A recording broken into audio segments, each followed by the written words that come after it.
প্রিয় শিক্ষার্থী, ফ্রিকশন টপিকটা আমরা পড়ছিলাম। ফ্রিকশনের আজকে শেষ ভিডিও। আমরা লাস্ট ক্লাসে একটা হোমওয়ার্ক তোমাদের দিছিলাম, তোমরা নিশ্চয়ই সেটা ট্রাই করছিলা, তো সেটারই সলভ প্রথমে আমরা করব। দেখো এখানে বলা হচ্ছে যে এটা তো ভূমি, এই ভূমির সাথে থিটার মান মনে করো আমি দিলাম 30 ডিগ্রি। এই 30 ডিগ্রি কোণে আনত একটা তলের উপর আমরা একটা বস্তু রাখছি। রাখার পর এই বস্তুটাকে এই যে দেখছো তল বরাবর তলের সাথে আবার এইদিকে তলের সাথে আবার আলফা কোণ করে পি বলে টানা হচ্ছে। তাহলে বস্তুর ওপর প্রযুক্ত বল হচ্ছে পি, আর পি কে টানা হচ্ছে তলের সাথে আবার আলফা কোণে। তাহলে তলটা আছে ভূমির সাথে থিটা কোণে, আর বস্তুকে টানা হচ্ছে তলের সাথে আবার আলফা কোণ করে। ওকে, এখন আমি ধরে নিলাম পি এর মান দিলাম 200 নিউটন, আলফার মান দিলাম 45 ডিগ্রি। এখানে 45 ডিগ্রি কোণে টানা হচ্ছে, এখানে ভূমির সাথে কোণ থিটা, আর আমরা 200 নিউটন বলে টানছি। আর ঘর্ষণ গুণাঙ্কের মান আমি দিলাম 0.2। তাহলে আমাকে বের করতে হবে যে বস্তুটা এই যে এই দিকে তল বরাবর এই দিকে কত ত্বরণে উঠবে, কত ত্বরণে বস্তুটা উপরের দিকে উঠবে সেটা আমাকে বের করতে হবে। তাহলে আরেকবার বলছি, ভূমির সাথে থিটা ডিগ্রি কোণে আনত তলের উপর বস্তু রাখা আছে এবং তলের সাথে আলফা কোণ করে পি বলে টানা হচ্ছে। তল বরাবর বস্তু অবশ্যই গতিশীল হবে এবং এই বরাবর বস্তুর ত্বরণ কত হবে সেটা আমাদের বের করতে হবে। তো দেখো আমরা চিত্রটা একটু আগে শেষ করি। এই যে বস্তুটা দেখছো, আমরা জানি বস্তুর ওজন ক্রিয়া করে সব সময় সোজা নিচের দিকে, আর অভিলম্ব প্রতিক্রিয়া ক্রিয়া করে তলের সাথে লম্বভাবে এই দিকে ক্রিয়া করবে। এখন এই অভিলম্ব প্রতিক্রিয়াটাকে যদি আমরা পেছনের দিকে বর্ধিত করি, তাহলে এখানে যে কোণটা তৈরি হচ্ছে সেটা থিটা কোণ। এই কোণ আর এই কোণ সমান, এটা আমি এর আগেও বলছি। এখন বলো এই বরাবর ডাব্লুর রূপাংশ কত? W cos theta. আর এই বরাবর ডাব্লুর রূপাংশ কত হবে? W sin theta. এখন পি বলে তুমি টানছো, বস্তু কিন্তু চলছে এই দিকে। বস্তু যদি এই দিকে চলে তাহলে ঘর্ষণ বল এই দিকে সৃষ্টি হবে ডাব্লু সাইন থিটার দিকে, এই দিকে তৈরি হবে ঘর্ষণ বল। আবার দেখো এখানে আমি পি বলে টানছি, তলের সাথে আলফা কোণে পি বলে টানছি। তাহলে এই যে তলের সাথে আলফা কোণে পি বলে টানছি, তাহলে এই তল বরাবর পি এর রূপাংশ কত হবে? P cos alpha. আর উপরের দিকে পি এর রূপাংশ কত হবে? P sine alpha. পিও কিন্তু এখানে দুটো উপাংশে ভাগ হবে। এইবার এই যে চিত্রটা তোমরা একটু ভালোভাবে দেখো, ওজন সরাসরি নিচের দিকে ক্রিয়া করছিল, ওজন দুই ভাগে ভাগ হয়ে গেছিল, W cos theta, W sin theta. বস্তু যেহেতু তল বরাবর উপরের দিকে গতিশীল হচ্ছে, তাই ফ্রিকশন বলটা তার বিপরীত দিকেই ক্রিয়া করছে এই দিকে। আবার আমি যদি তলের সাথে আলফা কোণে পি বলে টানছিলাম, তো পি বল আমার দুটো উপাংশে ভাগ হয়েছে, P cos alpha, P sine alpha. এখন দেখো এখানকার ডাব্লুটা কিন্তু দুটো উপাংশে ভাগ হয়ে গেছে, মানে ডাব্লু কিন্তু আর নাই। তোমরা কল্পনা করো যে এই ডাব্লু আর নাই। আর আমি যেহেতু বোর্ডে করছি, আমি মনে করি এই ডাব্লুটা মুছে দিলাম। মুছে দেওয়া যাবে না, আমি বোঝানোর স্বার্থে এই ডাব্লুটা মুছে দিলাম। ডাব্লু দুই উপাংশে ভাগ হয়ে আছে। আবার পি দুটো উপাংশে ভাগ হয়েছে, P cos alpha, P sine alpha. এখন মনে করো পিটাও আর নাই, কল্পনা করো যে নাই। তাহলে আমরা এখান থেকে কি লিখতে পারি বলো তো? প্রথমে আমরা লিখব বস্তুর উপর ঊর্ধ্বমুখী বল কোনটা? ঊর্ধ্বমুখী বল হচ্ছে আর পি সাইন থিটা, আর নিচের দিকের বল হচ্ছে ডাব্লু কস থিটা। তাহলে আর সমান হবে ডাব্লুর মান m g cos theta minus P sine theta. আর এর মানটা আমরা এখানে বেরও করে নিতে পারি। তার জন্য বস্তুর ভর লাগবে, যদিও ভর দিছিলাম না। মনে করো বস্তুর ভর 10 কেজি। আর বের না করলেও হবে, আমরা পরে করেছি, এটা 1 নম্বর সমীকরণ। দেখো এইবার উপরে নিচে সমান হয়ে গেল, সমান ঊর্ধ্বমুখী বল ইকুয়াল নিম্নমুখী বল থেকে আমরা অবিলম্ব প্রতিক্রিয়া বের করলাম। এখন বস্তু তো যাচ্ছে এইদিকে, মানে এইদিকে পি কজ আলফা হচ্ছে সামনের দিকের বল, তাহলে ডাব্লু সাইন থিটা আর এফ কে এই দুটো হচ্ছে পেছনের দিকের বল। তো আমাদের একদম ওই গত আগের ক্লাসটাতে আমরা যে নিয়মগুলো লিখছিলাম সেখানে একটা নিয়ম ছিল যে নিট বল ইকুয়াল সামনের দিকের বল হচ্ছে পি কজ আলফা, আর পেছনের দিকে ক্রিয়া করছে কে ডাব্লু সাইন থিটা ক্রিয়া করছে, আর এফ কে ক্রিয়া করছে। এই নিট বলটাই হচ্ছে আমার এফ, তাই না? এফ নিট সমান তার মানে P cos alpha minus W sin theta plus F K. F net সমান হবে এম এর এ নিলে তাহলে হবে P cos alpha minus W sin theta. F K সূত্র কি? এফ কে সূত্র mu K R by M. R এর মানটা এখানে বসাতে হবে, তাহলে কি হবে বলো? পি কজ আলফা মাইনাস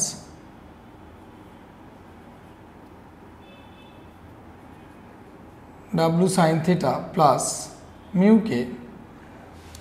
আর এর মান হচ্ছে M G cos theta minus P sine theta, P sine alpha by M. একটু বড়, এখানে সব মানগুলো বসায় দিতে হবে। পি এর মান 200, আলফার মান ছিল 45, ডাব্লুর মান এমজি, থিটার মান হচ্ছে তোমার 30 ডিগ্রি। এই ডাব্লুর মান এখানে আমরা এমজি লিখতে পারি। মিউকের মান 0.2, সব রাশির মান কিন্তু আছে, সব রাশির মান বসায় দিলেই তুমি এখানে ত্বরণটা পেয়ে যাবা। মজার ব্যাপার হচ্ছে দেখো অঙ্কটা যে এখানে যে অঙ্কটা করলাম আমরা, এর চেয়ে বেশি ঝামেলার অঙ্ক আর আসবে না, এর চেয়ে বেশি ঝামেলার আর হয়ই না। যেমন এখানে আমি আলফা বলে টানছিলাম, আলফা যদি 0 হতো তাহলে কি হতো? আলফা যদি 0 হতো তাহলে সাইন 0-র মান কত হতো বলো তো? সাইন 0-র মান হতো 0, আর কজ 0-র মান হতো 1। তাহলে দেখো সূত্রটা কি হতো? এই আলফার মান যদি 0 হতো তাহলে কজ 0-র মান হতো 1, পি কজ আর পি হতো, আর এই সাইন আলফার মান হতো 0, তার মানে এইটুকু হয়ে যেত 0। তাহলে কি হতো? পি মাইনাস হতো M G sin theta plus mu K থাকতো এম জি কস থিটা, এটা 0 হয়ে যেত বাই এম। আবার এই থিটা যদি না হয়ে যদি এটা আনুভূমিক তল হতো, এই থিটার মান যদি 0 হতো তাহলে কস থিটার মান হতো 0, কস থিটার মান 0, কস 0-র মান 1, সাইন 0-র মান 0। তখন হতো পি মাইনাস, এটা 0 হয়ে যেত, এটা থাকতো না, এটা হতো mu K M G by M. আবার আমি যদি বলতাম মিউ কে 0 হতো, মানে ঘর্ষণ বল যদি না থাকতো তাহলে মিউ কে 0 হলে এইটুকুও থাকতো না, তখন সূত্র হতো এ সমান পি বাই এম, তার মানে পি সমান এম এ, মানে আসলে পিটাই তখন এফ, আসলে এফ সমান এম এ। তো আমরা আসলে যা করছি সব কিছুই আসলে নিউটনের সেকেন্ড ল, এফ নিট সমান এম এ, এইটাই করছি। আরও বিভিন্নভাবে ঘর্ষণের অঙ্ক পরীক্ষায় আসতে পারে, আমরা আরও 2-1টা অঙ্ক সলভ করব, তবে আরও বিভিন্ন রকম অঙ্ক আসতে পারে। তোমরা অবশ্যই বিভিন্ন জায়গা থেকে বিভিন্ন বই থেকে এই অঙ্কগুলো সলভ করবা, বেশি বেশি প্র্যাকটিস করবা, তাহলেই তোমরা ভালো করতে পারবা। তো এর পরের অঙ্কে আমরা যাচ্ছি। প্রিয় শিক্ষার্থী, এবারকার অঙ্কটা খুব সিম্পল এবং বেসিক, সবাই মনোযোগ দিয়ে দেখবা। এখানে বলছে 1000 কেজি ভরের একটা গাড়ির চাকার সাথে 1000 কেজি ভরের একটি গাড়ির চাকার সাথে স্থিতি ঘর্ষণ সহগ 0.1 আর গতীয় ঘর্ষণ সহগ 0.04। তার মানে স্থিতি ঘর্ষণ সহগ 0.1 আর গতীয় ঘর্ষণ সহগ 0.04। আনুভূমিক বরাবর কত বল প্রয়োগ করলে, আনুভূমিক বরাবর কত বল প্রয়োগ করলে মানে প্রযুক্ত বল কত হলে স্থির গাড়িটি চলতে শুরু করবে। আবার আরেকটা ওই একই অঙ্ক আবার বলছে কত বল প্রয়োগ করলে গাড়িটি 2 মিটার/সেকেন্ড স্কয়ার ত্বরণে চলবে। তাহলে এখানে 2টা অঙ্ক, একটা অঙ্কের শর্তে বলছে চলতে শুরু করবে, আর একটা অঙ্কে বলছে 2 মিটার/সেকেন্ড স্কয়ার ত্বরণে চলবে। দুইটা দুই রকম শর্ত, কিন্তু দুইটা অঙ্ক এখানে। তো মনে করো রাস্তার উপরে গাড়ি আছে, গাড়ির ওজন কোন দিকে ক্রিয়া করে? সরাসরি নিচের দিকে। অবিলম্ব প্রতিক্রিয়া সরাসরি উপরের দিকে, এখানে তলের সাথে লম্বভাবে উপরের দিকে। আমি আনুভূমিক বরাবর বল প্রয়োগ করব কত? পি। এই পি আমাকে বের করতে হবে। তাহলে ঘর্ষণ বল ক্রিয়া করবে এই দিকে। এখন প্রথম অঙ্ক করার সময় আমি ঘর্ষণ বলকে ধরবো এফএস, কারণ প্রথম অঙ্কে বলছে চলতে শুরু করে বা চলার উপক্রম হয় বা সমবেগে চলে, এই ধরনের ক্ষেত্রে কি হয়? এই ধরনের ক্ষেত্রে এফ নিট, যেটা এফ নিট শূন্য হয়। নিউটনের সেকেন্ড ল অনুসারে নিট বল শূন্য হলে বস্তু স্থির থাকে বা গতিশীল বস্তু সমবেগে চলে। আবার চলতে শুরু করে, এটাও এই সেম কন্ডিশন। চলতে শুরু করে বললে তোমরা এফ নিট 0 ধরবা। যতক্ষণ এফ নিট 0 ততক্ষণ বস্তু স্থির থাকবে বা চলার উপক্রম হবে। যে মুহূর্তে চলতে শুরু করবে সেই মুহূর্তেও এফ নিট 0, কিন্তু যখনই ত্বরণ নিয়ে চলবে তখন এফ নিট আর 0 হবে না। তাহলে এফ নিট সমান 0। এফ নিট মানে কি? এফ নিট মানে হচ্ছে এই দিকের প্রযুক্ত বল পি আর এই দিকের বাধা হচ্ছে এফএস 0। তাহলে পি বের করতে হবে। পি সমান হবে এফএস।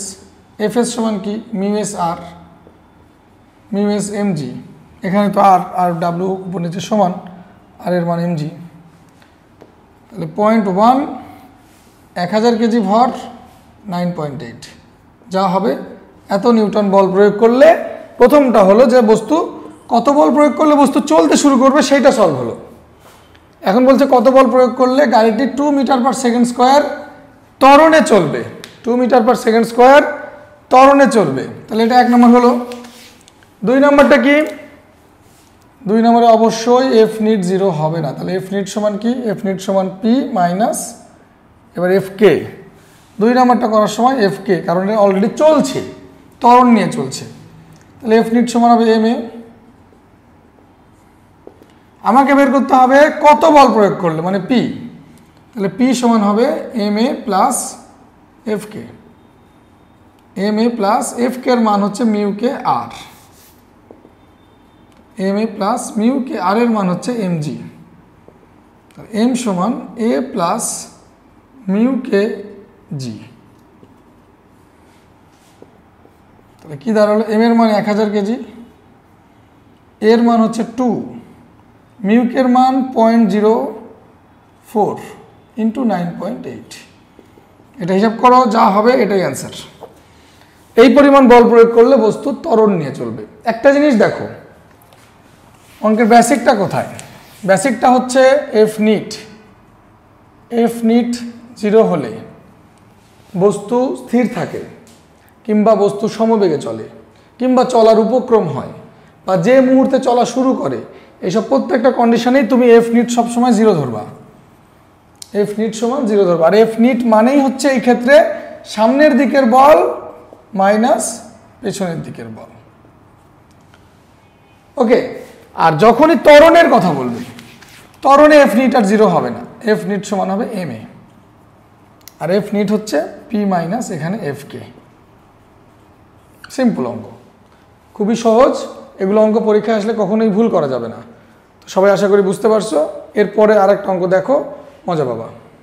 প্রিয় শিক্ষার্থী, আরেকটা অঙ্ক দেখো। এই অঙ্কে বলছে, এটাও খুব সহজ অঙ্ক। এই অঙ্কে বলছে একটি বস্তু ঘন্টায় 36 কিলোমিটার পার আওয়ার বেগে ভূমির ওপর দিয়ে যেতে যেতে অবশেষে স্থির অবস্থায় আসলো। একটা বস্তু ভূমির ওপর দিয়ে যাচ্ছে, আদি বেগ হচ্ছে 36 কিলোমিটার পার আওয়ার। তার মানে এটা মনে রাখবো, এটা 10 মিটার পার সেকেন্ড হবে, তাই না? এসআই এককে। এই বস্তুর ভর কত? মনে করো বস্তুর ভর হচ্ছে এম। বস্তুর ভর হচ্ছে এম, দেওয়া নাই বস্তুর ভর। এবং এই বস্তুটা ধীরে ধীরে যেতে যেতে যেতে যেতে একসময় মনে করো এখানে এসে কি হলো? থেমে গেল। এই বস্তু এখান থেকে এখানে এসে থেমে গেল। কত দূরে এসে থেমে গেল? মনে করো দূরত্বটা হচ্ছে এস। এস দূরত্বে গিয়ে বস্তুটা থেমে গেল। এস দূরত্ব আমাকে বের করতে হবে। তাহলে ইউ 10 ছিল, যেতে যেতে থেমে গেল, তার মানে নিশ্চয়ই এখানে বেগ হ্রাস পাইছে। বেগ হ্রাস পাইছে মানেই এখানে কিন্তু একটা মন্দন সৃষ্টি হয়েছে। আর মন্দন কেন সৃষ্টি হয়েছে? নিশ্চয়ই এখানে ঘর্ষণ বল আছে, কারণ এখানে তো কেউ বল প্রয়োগ করেনি। অঙ্কে বলছে একটা বস্তু যেতে যেতে ভূমির উপর দিয়ে যেতে যেতে কি হলো, অবশেষে স্থির অবস্থায় আসলো, মানে অবশেষে থেমে গেল। তাহলে কেন এর বেগ হ্রাস পাচ্ছে? বেগ হ্রাস পাচ্ছে কারণ মন্দন আছে। আর মন্দন কেন আছে? নিশ্চয়ই বস্তুর উপর কোনো ফোর্স আছে। সেই ফোর্সটা কি? সেই ফোর্সটা হচ্ছে ঘর্ষণ বল এফ কে। ঘর্ষণ বল এফ কে। এখানে ঘর্ষণ বলই বস্তুটাকে কি করছে? থামাই দিচ্ছে। তাহলে প্রথমে আমাদেরকে বের করতে হবে এই মন্দনটা, কারণ আমরা আদি বেগ জানি, শেষ বেগ জানি, সরণ বের করব, দরকার হচ্ছে এই মন্দন। তা আমরা সবাই জানি যে এফ নিট সমান হচ্ছে এম এ। তো এই বস্তুর ওপর এই এফ কে ঘর্ষণ বল ছাড়া আর কোনো বল নাই, তাহলে এফ নিটটাই কিন্তু এখানে এফ কে। এফ নিট ঘর্ষণ বল এই বস্তুর উপর প্রযুক্ত হচ্ছে, এবং এই ঘর্ষণ বল ছাড়া বস্তুর উপরে আর কোনো বল নাই, অতএব এফ নিট সমান এফ কে। এফ নিট হচ্ছে বস্তুর উপর যে বলগুলো প্রযুক্ত হয় সবগুলোর সমষ্টি। তো এখানে এফ কে ছাড়া তো আর কোনোটা প্রয়োগই হয়নি, তাহলে এফ নিটই হচ্ছে এফ কে। তাহলে M A equal F K. F K সমান আমরা জানি মিউ কে আর। আর এখানে যেহেতু তলের উপর বস্তু ছিল, অতএব আর উপরে ডাব্লু নিচে, তাহলে আর এর মান কি হবে? আর এর মান হবে এম জি। আর এবং ডাব্লু সমান, এ সমান দাঁড়াচ্ছে কি? মিউ কে জি। তো মিউ কে এর মান কত? 0.1, 9.8, তাহলে এটা হবে 0.98। এটা হচ্ছে মন্দনের মান। তাহলে মন্দনের মান যদি আমরা পেয়ে যাই, তাহলে বস্তু কত দূরে গিয়ে থামবে? তাহলে শেষ বেগের উপর স্কোয়ার ইকুয়াল আদি বেগের উপর স্কোয়ার মাইনাস 2as। শেষ বেগ 0, তাহলে এখানে এস কি হবে?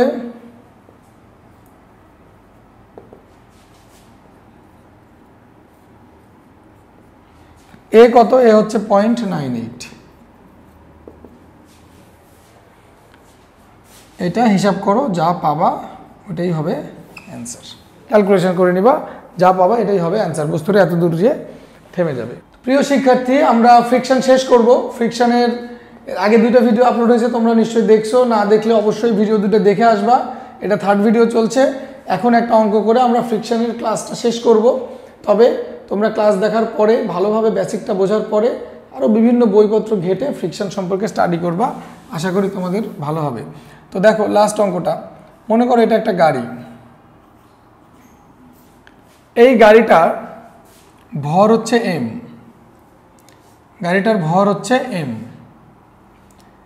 এই গাড়িকে এখানে ঘর্ষণ গুণাঙ্ক হচ্ছে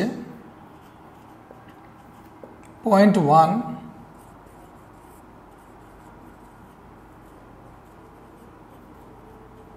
আর ব্রেকজনিত বল হচ্ছে 200 নিউটন। ঘর্ষণ গুণাঙ্ক 0.1, ব্রেকজনিত বল 200 নিউটন, এবং এই গাড়ির ওপরে গাড়ি চলছে 30 মিটার পার সেকেন্ড বেগে। তাহলে একটা এম ভরের একটা গাড়ি 30 মিটার পার সেকেন্ড বেগে চলছে, এবং এই গাড়িটা চলতে চলতে চলতে চলতে এক সময় এসে থেমে গেল। এখানে এসে গাড়িটা থেমে গেল। কেন গাড়িটা থেমে গেল? কারণ এই গাড়ির ওপরে দুইটা বল প্রযুক্ত হয়েছে, একটা ঘর্ষণ বল এফ কে আর একটা ব্রেকজনিত বল এফ বি। ব্রেকজনিত বল হচ্ছে এফ বি। এই দুইটা বলই হচ্ছে গতির বিরুদ্ধে। ঘর্ষণ বলও গাড়ির গতিকে হ্রাস করে, ব্রেকও গাড়ির গতিকে হ্রাস করে। এই জন্য এফ কে আর এফ বি এই দুইটাই গতির বিরুদ্ধে। গাড়ির ভরটা আমরা দিয়ে দিলাম, মনে করো 1000 কেজি। আমাকে বের করতে হবে গাড়িটা কত দূর যে থামবে, এই এসটা কত। গাড়ি তো থেমে গেছে, কত দূর যে থেমে গেছে সেটা বের করতে হবে। আগের অঙ্কটার মতোই, শুধু আমরা এখানে নতুন একটা বল যোগ করছি, সেটা হচ্ছে ঘর্ষণ বল। এখন মনে করো যে এই গাড়িটা চলছে, অবশ্যই এখানে বেগ ইউ হচ্ছে 30, আর এখানে এসে গাড়ি থেমে গেছে 0, তাহলে এখানে অবশ্যই গাড়িতের মধ্যে কি সৃষ্টি হয়েছে? মন্দন। এই মন্দনটা বের করতে পারলে আমি এস বের করতে পারবো, আমাকে মন্দন বের করতে হবে। তাহলে আমরা সবাই জানি যে এফ নিট সমান কি এম এ। এখানে গাড়ির উপর বল প্রযুক্ত হয়েছে কয়টা? একটা ঘর্ষণ আর একটা ব্রেক, এই দুইটা আবার একই দিকে, তাহলে এই দুইটার যে যোগফলটাই এফ নিট, কারণ এই দুইটা বলই গাড়ির উপর প্রযুক্ত হয়েছে। এফ কে সমান কি mu K R plus F B equal M A. Mu K R মানে কি এম জি এম এ, এটা বের করো। 0.1 1000 ইন্টু 9.8 প্লাস 200 বাই 1000। এখানে একটা ত্বরণ পাবা, ত্বরণটা হিসাব করে নিবা। এই ত্বরণ বা এটাই মন্দন। তাহলে বস্তু আদিবেগ 0, শেষ বেগ দেখো আদিবেগ 30, শেষ বেগ 0, আর মন্দন হচ্ছে এই যে এখান থেকে যেটা আমি পেলাম, হিসাব করছি না, এস বের করতে হবে। তাহলে সূত্র হবে কি ভি স্কোয়ার সমান ইউ স্কোয়ার মাইনাস 2s। কেন মাইনাস? কারণ এটা তো মন্দন। তাহলে এস হবে কি ভি তো 0, তাহলে এটা হবে ইউ স্কোয়ার বাই 2a। 30-এর উপর স্কোয়ার 2 ইন্টু এখানে ত্বরণের মানটা এখান থেকে বসাবা, বসা একটা হিসাব করলে পেয়ে যাবে অ্যান্সার। এই হচ্ছে অঙ্ক। আশা করি বুঝতে পারছো। ঘর্ষণ বল খুবই ইম্পর্টেন্ট টপিক ইঞ্জিনিয়ারিংয়ের জন্য, সৃজনশীলেও এটা খুব লাগে। তোমরা এটা খুব ভালোভাবে জিনিসটা স্টাডি করবা, শুধু পরীক্ষার জন্য না, একদম শেখার জন্য খুব সুন্দরভাবে এটাকে স্টাডি করবা। যতগুলো নিয়ম করালাম সব করলে আশা করি যেমনভাবে ঘর্ষণ বলের অঙ্ক আসুক তোমরা করতে পারবা। তো সবাই সুস্থ থাকো, ভালো থাকো, ধন্যবাদ।